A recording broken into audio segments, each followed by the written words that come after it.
Welcome back to another recap. We're going to talk about The Other Way, episode 17.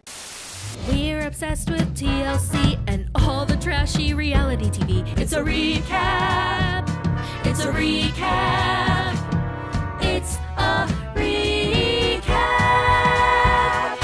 So let's start with Miss Barbie and Ken, but off-brand. You know, the off-brand, what's that called? Not the brand name, but oh God, I'm having so many brain farts. Not the brand name, but the other, you know, like the generic.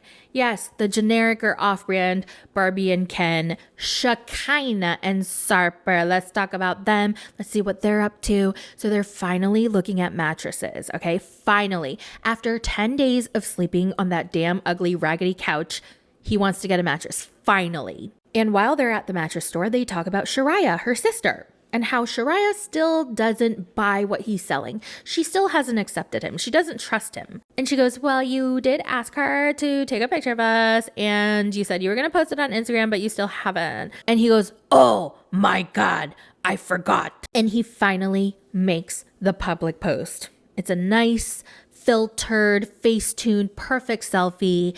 And it's official. They're Insta-official. And she's so happy. She's like, oh my God, babe, I'm so happy. And she's blushing. She's smiling. And he's like, this is a smile that I wanted to say, Shekinah. You are so beautiful when you smile. And he's like, you like this bed? Okay, no problem. I get this bed. And she's like, oh my God, thank God, because I'm so sick of sleeping on the couch. And he goes, I know you don't like couch, but how many times did I make you come outside? And she goes, oh my God, Sarper, stop. He goes, you came outside many times. I stopped counting after 6. And she's like, okay, like I won't deny it. We have the most incredible out of this world sex, babe. And he goes, you're a multiple orgasmic bitch. What the freak was that? She was like, oh my God, Sarper, stop, you're making me blush. What the hell was that? Why did he call her a multiple orgasmic bitch? Now I know for sure how they talk in the bedroom. Like, I'm pretty sure he degrades her and she loves it. And she's like, oh, what a spite me, daddy. I'm such a bad sleuth whore. I'm such a bad sleuth whore. Yes, you're such a bad sleuth whore, bitch. Now let's move on to Mary and Brandan. I was a little harsh on Brandan's mom last episode. I was on one, and I could get into why I think that may be, but I don't want to. Well, you know what?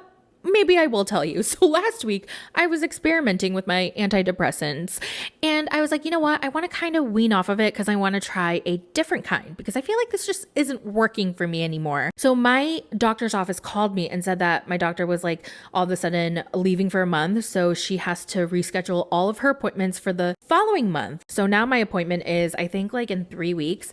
And so I was like, okay, well, maybe I'll just like taper off the meds by myself. So I took off 75 milligrams.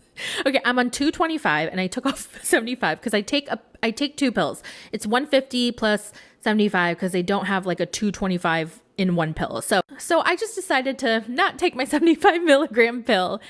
And it was, I'm just gonna say, it was interesting. And then I realized, oh, maybe I took off too much too soon. Yeah, so I'm back on 225 and I'm going to taper off once I meet with her and she tells me how to do it. So anyway, I was feeling all kinds of funky the last 2 weeks, really. And I think I was thrown off by her attitude and her stink face. Mind you, just because I shit on Brandan's mom doesn't mean that I like Mary all of a sudden. No, I don't like Mary or Brandan's mom. But for this particular situation, if I were Brandan's mom and if Brandan were my son, then yes, I would try to get him the hell out of there. So I'm going to try to keep that in mind, but I don't like either of them. Okay. And if that upsets you, then bye-bye.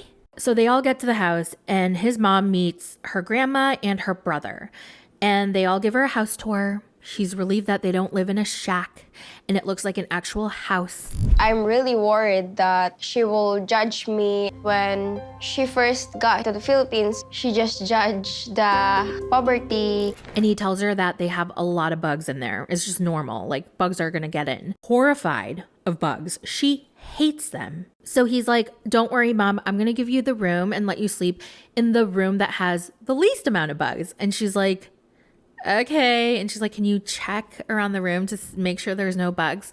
And he finds like an exoskeleton of a spider and she freaks the fork out. She's like, so nasty, get it away from me. And he's like, oh my God, it's just a skin, Mom. Like, you're not going to die. You know, I was going to roast her for complaining so much and freaking out, but I can't because I also hate bugs. I hate bugs with a passion. I hate insects. I really do. They piss me off. They really, really do. I just hate things that crawl. Like every time I find oh my God, lately in my apartment, I'm sorry, I have another story. Okay, just skip if you don't want to hear it. So lately the East Coast weather has been absolutely crazy. It can't make up its fucking mind. Okay, so it was super cold and then we had like 4 days of 70 to 80 degree weather, and I think it confused all the bugs and all of them came out of hiding. And we had like a ladybug and cockroach infestation around our apartment building. Like they just came out of nowhere. Well, one of them got into my apartment unit and I freaked the fuck out. I took my crock and smacked the living shit out of it. It was so big. It was the size of my thumb. Ah! And then 3 of them got into my window. And then there were just ladybugs and more of those cockroach bugs inside my apartment building, just crawling around. I wanted to die. Okay, I literally wanted to set the whole place on fire. No offense to the bug lovers out there. I'm sorry. I just can't help it. I hate them so much. Sorry. So anyway, Brandon's mom is waiting for Brandan to keep on checking. And then he finds a giant spider, like the size of my mother effing fist, just crawling on the wall. And he so casually grabs his sneaker and he just smacks it and kills it. The thing is, if I found a spider that big, I don't even think I could kill it. I would be so scared, because you know how when you kill a bug that big, you feel it squish or you feel the cracks and you feel it like and die, and it's so gross. It is so freaking gross. Whew. But he was so good at it. He was a natural. So the mom spends some time in her new room and Mary and Brandan start to argue outside. And she's like, I feel like your mom's not making an effort to talk to me. And he's like, well, I don't think you're making an effort to talk to my mom. Like, you didn't even hug her. And she was like, well, would you hug her if she looked at you like that? Like, she looks so mean. I'm not trying to defend her. From the start, you're defending her, so I want you to be in my side. I am on your side. You promised me. They're arguing so much. And I don't know if y'all are on Instagram or TikTok. I'm not on that much, but I do see some posts. And Mary has been going live crying while Brandan's in the background yelling at her. I'm gonna fucking sell the PS5. I won't play Wild Rift. No more games. You always told me no more games. This is fucking it. They're literally fighting and she's live streaming it, and it's so uncomfortable. It is so uncomfortable. And the fact that they have a baby and maybe a second baby on the way, tragic. So while Brandan and Mary are arguing in their house, Brandan's mom suddenly yells for him. She's like, Brandan, come over here, please. And so he goes in and she found a baby lizard by the window. And he's like, oh yeah, that's a baby lizard. You're just going to find them everywhere. They just crawl in and out. And she's like, okay. Listen, I know lizards are beloved and like people have them as pets, but I have seen them all over Mexico and I have screamed bloody murder and ran away from them. And the locals looked at me like I was crazy, some crazy American bitch. But yeah, that's pretty much what happened with Brandan and Mary. Let's move on to Danielle and Johan. So there's a huge problem in their relationship. Danielle starts off by saying that Johan got a job as a debt collector, so he goes around houses collecting debt. And that's good. However, one day she was looking at her bank statements and found a $40 withdrawal from her account. I opened up my bank account and I found this like one charge. It was $40. And she was like, oh my God, somebody withdrew money out of my account. Was it you, Johan? And he's like, no, that wasn't me. I don't know what that's about. And she's like, okay, someone stole from me then. I have to contact the bank and get their security footage so I can see who took that money from the ATM. And when she said that, he was like, oh, okay, it was me. Now, according to him, he's entitled to that money because they are husband and wife. What's his is hers and what's hers is his. And he's like, I didn't steal the money. You're my wife. I'm your husband. I took that money because I needed it for food. And she's like, but you lied to me about taking it. You didn't even tell me That's my account. We have separate accounts. They don't even have a joint account. And yeah, so he took her debit card and just went to the ATM and started withdrawing money. And she's like, you think because I'm an American, I'm going to fund your whole entire life? And he's like, yeah. He doesn't even try to hide it now. He's just like, yeah, you should. And then she's like, you need to find another American woman, then I can put you on a referral list. And Yohan feels humiliated. He's like, wow, so you're going to degrade me over $40 one time? Tú me quieres como humillar por 4,000 pesos que yo te tomé de tu tarjeta sin permiso. And she grabs her phone and opens up her bank statements. And she's like, you did this, you did that, you did this. There's 4 withdrawals here, and it's a total of like $160. Es 14, es 15, es 18, es 21. Tú dices yo voy a este banco cada día? And he's like, I'm your husband, and there was no food in the house, so your card was there. I took it and got money from it so I could buy food. You know what? If you're not going to pay for half of everything starting next month, get the hell out of here and go live with your mom. And he's like, I'm not going to go back empty-handed. I am not leaving unless you pay me for everything that I put into this apartment. En mi casa yo estaba bien, no tenía deuda. So go home! Dame mi dinero. Go home! Y me voy. I'm not giving you money! Estoy hablando del que yo gasté aquí. Oh my God, remember in one of the previews, he takes the dog? That's probably why. He takes the mother effing dog. Because she won't pay him for everything that he put into this apartment. Oh my God, it's gonna get so messed up. Moving on to Holly and Wayne. Now this is gonna be short. They're married and Wayne is off back to work. And so Holly is left by herself alone most of the time and she doesn't feel safe and she feels very, very homesick. Now, I don't know if this was the preview for the next episode, but we see Wayne come back from work and he looks so different. He looks gaunt. And he looks like he just looks like he's not okay. Let's just leave it at that. We can leave. We don't have to live here. Yeah, where's the simple? This is like my whole life is here. But you have a wife now. Like, can't you like just give it some more time? No. Let's see what TJ and Kim are up to. Their wedding is finally over after 20 hours. It's over. They can go home. The sun's coming out. Birds are chirping. Everybody's exhausted, but still in good spirits. I don't know what's going to happen living with TJ's family. Well, you're about to find out. You guys, I totally forgot that they had just broken up like a day ago. They broke up. Kim and TJ get back to the house and it's full on morning. The sun is bright. It is out. It's been over 24 hours since our wedding celebrations started, and I haven't slept. And now that we're back home, we still have to do more rituals. And apparently there are more rituals that they need to do before they enter the house, and then again after they enter the house. Whew, it just never ends. Now that they've done that, they bring Kimberly into the kitchen for the first time ever. She's never been allowed to be in the kitchen before because I guess it's like the most, what did they say, purest place of the whole entire house.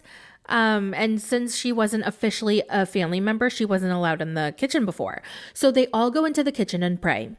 Now, I felt so bad for her because her eyes were like barely opened and I just can't imagine how exhausted she must have been. They go upstairs to their bedroom and Kim just plops on the bed. She's ready to just die in it. So there's one last ritual that he needs to go to. He needs to go to the temple and basically tell God that, you know, he's a married man and it's like a final goodbye as a single man, I think. Like he's going to go back and now live his life as a family man and a husband. And so he needs that final ritual before he can sleep in a bed with Kimberly. So before he goes to do that, he tells Kim, you know, now that we're officially married, you are the head of the household along with my mom.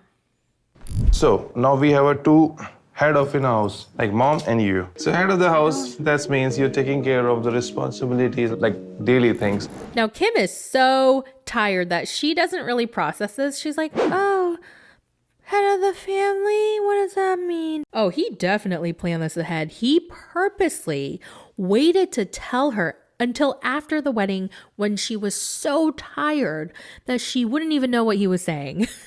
And so he's like, well, you are the head of the household, meaning you are in charge now. You know, you're going to be a mother, a sister, a caretaker. You're just going to be there pretty much for everybody, you know? She was like, oh, okay, okay. Granted, he was extremely vague. She's like, okay, just wake me up when I'm supposed to wake up, okay? And he's like, okay, honey, I love you so much. And he kisses her goodnight and she goes to bed and she's like, oh, the married life. I love it. Oh, Lordy, she's in for a rude ass awakening. Was it the preview or this episode? I can't remember, but TJ was like, yep, I didn't tell her any of this. I didn't tell her what to expect, what her duties were going to be as soon as she becomes a wife. Now we are married and Kimberly is about to know her responsibilities in the household, but she has no clue. I haven't been open about all this thing with Kimberly. And yeah, she had a part in it. Like, she should have researched what it means to be an Indian wife, but he also should have told her about it too, you know? And it rubs me the wrong way that he purposely hid it from her. He did not want to tell her because he knew how she would react, and it's not gonna be pretty. So can't wait to watch that. So yeah, that's what happened in this episode of The Other Way. I thought it was a great episode. I enjoyed it very much. But yeah, let me know your thoughts in the comments and have a wonderful day, everybody. And I'll talk to you in my next video. Bye.